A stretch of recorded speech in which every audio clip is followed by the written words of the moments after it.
परम वंदनीय संत समाज, सत्संग प्रेमी बंधुओं, श्रद्धा मूर्ति देवियों, अभी हम सब संतों के भजनों से लाभ ले रहे थे। इसी कड़ी में कुछ देर निवेदन प्रस्तुत है। सदगुरु कबीर की एक साखी है, सरगुण की करी सेवा, निर्गुण का करूं ज्ञान, सरगुण निर्गुण से परे तहां हमारा ध्यान। आप लोग कई बार सुने होंगे, पुनः इस पर विचार करें। सरगुण की करी सेवा, सदगुरु कबीर कहते हैं कि सगुण की सेवा करो, निर्गुण करी ज्ञान, निर्गुण का ज्ञान करो, ज्ञान प्राप्त करो, और ध्यान सरगुण निर्गुण से परे है, उसका ध्यान करो। पहली बात है सगुण, सरगुण की करी सेवा, सगुण की सेवा करो। प्रायः लोगों की मान्यता है कि सदगुरु कबीर सगुण को नहीं मानते, लेकिन सदगुरु कबीर सगुण को मानते हैं। सगुण किसको कहते हैं? सगुण जिसमें कुछ गुण हो उसको सगुण कहते हैं ना। जिसमें कुछ भी गुण ना हो वह सगुण कैसे हो सकता है? साहब कहते हैं सगुण की सेवा करो। लोग पूजा करते हैं, उपासना करते हैं, ध्यान चिंतन करते हैं, जिसको लेकर वह कुछ भी दे नहीं सकता। जिसे हम भगवान या कुछ भी कहें, भगवान मानते हैं, भगवान मानकर जिसकी उपासना करते हैं, पूजा करते हैं, ध्यान चिंतन करते हैं, वह हमें कुछ भी नहीं दे सकते। लेकिन सगुण, सदगुरु कबीर कहते हैं कि सगुण की सेवा, ये प्राणी जगत ही असली सगुण है, उसकी सेवा करो। सगुण माने जिसमें गुण हो। प्राणियों में गुण है, रज सतम। वैसे रज सतम ये प्रकृति जगत में भी है, तीनों गुण, और मनुष्य में भी है, मानसिक जगत में भी ये तीनों गुण पाए जाते हैं। तो सगुण की सेवा करने की बात होती है, जो हमें कुछ दे। असली भगवान परमात्मा या देवी देवता ये प्राणी जगत है, उनकी सेवा करनी चाहिए। लोग करते क्या हैं कि एक जगदम्बा खड़ा कर दिए और उनकी उपासना करते हैं, सेवा करते हैं, जो हमें कुछ दे नहीं सकता। लेकिन जो असली जगदम्बा है उनकी सेवा कहाँ करते हैं? उनको तो एक गिलास पानी भी देना मुश्किल हो जाता है। इसलिए प्राणियों की से, घर में जो बूढ़े माता पिता हैं उनकी सेवा करें।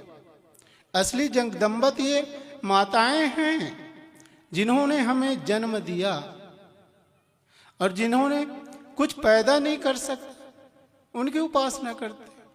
तो असली देवता कौन है? देवी, ये माताएं हैं। देवी या देवता जो भी कहें, जो हमें कुछ दे उसे ही देवी देवता, जो कुछ देता है वही तो देवता है।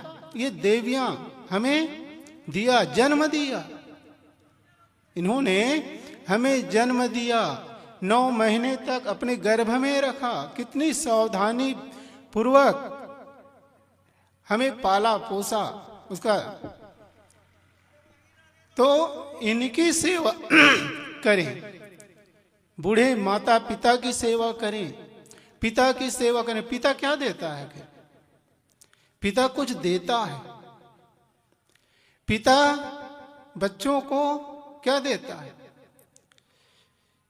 पिता जीवन जीने की कला सिखाता है, और अंत में तो वो अपनी संपत्ति का मालिक भी बना देता है। जोड़ जोड़ अपनी संपत्ति का बना दिया ना भाई।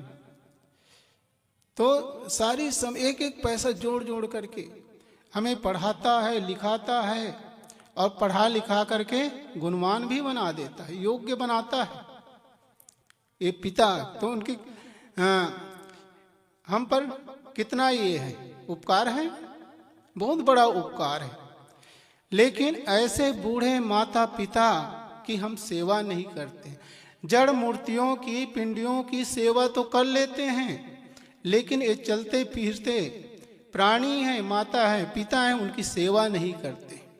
एक पिता था, उनका एक ही लड़का था।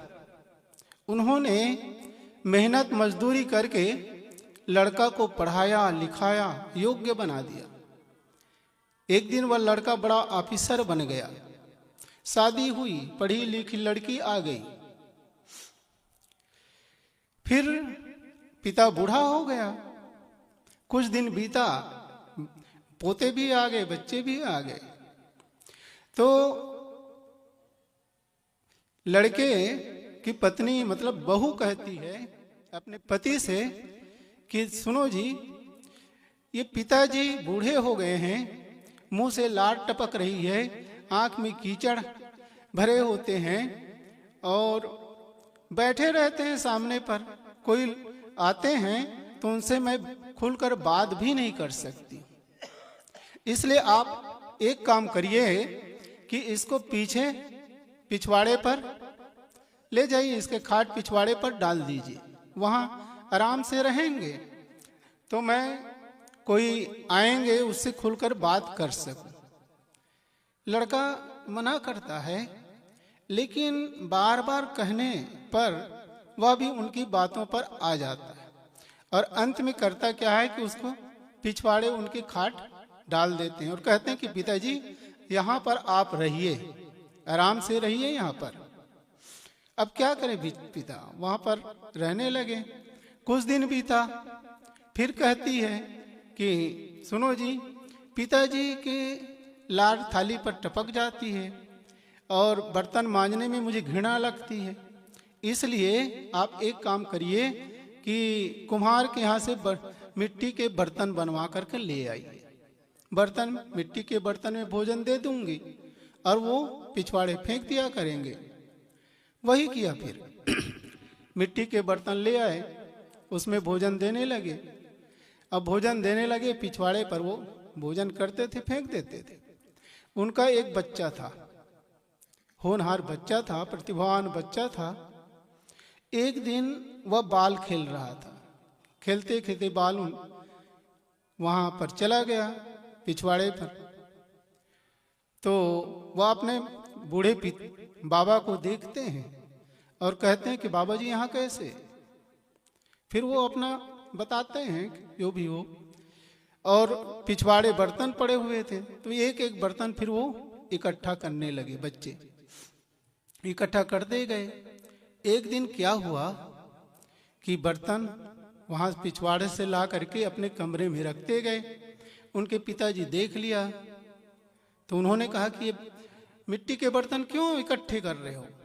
तब बच्चा कहता है कि पिताजी आप बड़े ऑफिसर हैं, आपके पास पैसे की कोई कमी तो थी नहीं, है नहीं, इसलिए आप इतने बर्तन इकट्ठे खरीद लाए हैं, और जब आप बूढ़े होंगे, मैं जवान होऊंगा और मेरे पास इतने पैसे नहीं होंगे तो मैं क्या करूंगा।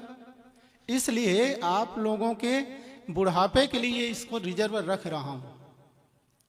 अब इतना सुनते ही उनकी आंखें खुल गई। वो अपने पत्नी को बुलाते हैं और कहते हैं कि देखो जी बच्चा क्या कर रहा है।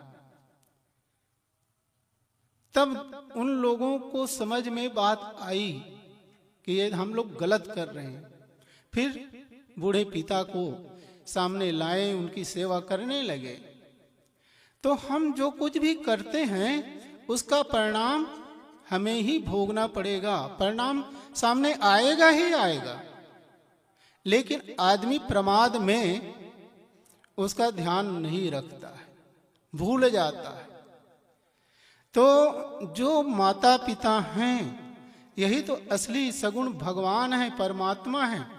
उनकी सेवा करें, उनकी उपासना करें, इससे बढ़कर के पूजा और क्या हो सकती है। लेकिन आज बूढ़े माता पिता का तिरस्कार हो रहा है, लोग उनकी सेवा करना नहीं चाहते। तो सदगुरु कहते हैं सगुण सगुण सरगुण की कर सेवा, सगुण की सेवा करो, उनकी उपासना करो। आखिर इस पर जो मानते हैं वो लोग भी अंत में क्या कहते हैं? अंत में यही करते हैं, वो वासुदेव कुटुंबकम की बात वहां पर आती है। तब कहते हैं कि प्राणी जगत ही असली ईश्वर है, प्राणियों की सेवा ही ईश्वर की असली पूजा है। इसलिए हम सबको चाहिए कि इस प्राणी जगत की सेवा करें। अब सेवा करने के लिए भी अपनी शक्ति सीमित है, शक्ति सामर्थ्य के अनुसार हमें सेवा करना चाहिए। हर आदमी को सेवा में आगे रहना चाहिए। लोग सेवा से जी चुराते हैं, सेवा करना नहीं चाहते हैं, और सेवा से जी चुराएंगे तो चित्त शुद्ध हो भी नहीं सकता। सेवा से ही चित्त शुद्ध होता है। इसलिए कहीं भी जाएं, सेवा में आगे रहें। बार बार यहाँ भी अनाउंस किया जाता है, कहा जाता है कि सेवा करो, सेवा करो, अमनिया करो, ये भी सेवा है। लेकिन लोग जाते कहाँ हैं? उधर ध्यान ही नहीं देते। तो कहीं भी हो, जहां भी जाएं, सेवा के काम में आगे हूं, आगे रहे। अब फिर देखिए मन में कितनी प्रसन्नता रहेगी। जो आदमी जितना सेवा करता है उतनी ही मात्रा में उनका मन प्रसन्न रहता है, प्रफुल्लित रहता है, अच्छा लगता है। ये अनुभव का विषय। आप सेवा करके देखें, अनुभव करें कि वास्तव में इसका परिणाम क्या होता है। तो सगुण भगवान है, ये प्राणी जगत है, उनकी सेवा, सेवक मतलब उनके साथ सुंदर बर्ताव करें, लोगों के साथ सुंदर बर्ताव करें, यही तो पूजा है। सगुण की सेवा, सरगुण की करी सेवा, निर्गुण का करूं ज्ञान, निर्गुण का ज्ञान प्राप्त करें। निर्गुण जिसमें कोई गुण ना हो, उसका ज्ञान प्राप्त करना है। तो निर्गुण है क्या? वास्तव में निर्गुण अपनी आत्मा है, चेतना है। अपने आप को जानना ही असली ज्ञान है। आप कहेंगे कि अपनी चेतना आत्मा निर्गुण कैसे? वास्तव में चेतन आत्मा में रज सत तम ये 3 गुण हैं। ये तीनों गुण उसमें है नहीं, इसलिए वो निर्गुण है। ये तीनों गुण प्रकृति जगत में पाए जाते हैं। रजोगुण क्रियाशीलता, जहां क्रिया होती है, पदार्थों में निरंतर क्रियाएं हो रही है, इसलिए उसमें रज गुण है। तमोगुण पुष्ट होना, बनते हैं फिर पुष्ट होते हैं, और अंत में तमगुण विनाश भी होता है। बनना, पुष्ट होना और बिगड़ना, ये तीनों क्रियाएं निरंतर प्रकृति जगत में चल रही है। और मानसिक जगत में भी रजोगुण हम बोल रहे हैं, ये रजगुण का ही प्रभाव, रजगुण का ही प्रभाव है। बोलना, लिखना, चलना, फिरना, ये रजोगुण है। और तमोगुण प्रसन्नता, मन में प्रसन्नता है, बस वही सद्गुण का प्रभाव। और तमोगुण अंधकार, तामस। तो ये तीनों गुण मानसिक जगत में और प्रकृति जगत में पाए जाते हैं, लेकिन चेतन आत्मा में ये गुण नहीं है, तीनों गुण, इसलिए वो निर्गुण है। तो निर्गुण का ज्ञान प्राप्त करना है। मैं कौन हूं, इसी को जानना है, समझना है। अपने आप को जान लिया, समझ लिया, तो फिर और कुछ समझना बाकी नहीं रह गया। हम अपने आप को ही नहीं समझ पाते हैं। बुद्धि के स्तर पर तो समझ जाते हैं, ऐसे सुनते हैं, कहते, सुनते, पढ़ते, लिखते, समझ में बात आ जाती है, लेकिन मैं भाव में हम रह नहीं पाते। तो इसका ज्ञान प्राप्त करें। अपनी चेतना, आत्मा वह है क्या चीज, उसको जानने का प्रयास करें, समझने का प्रयास करें।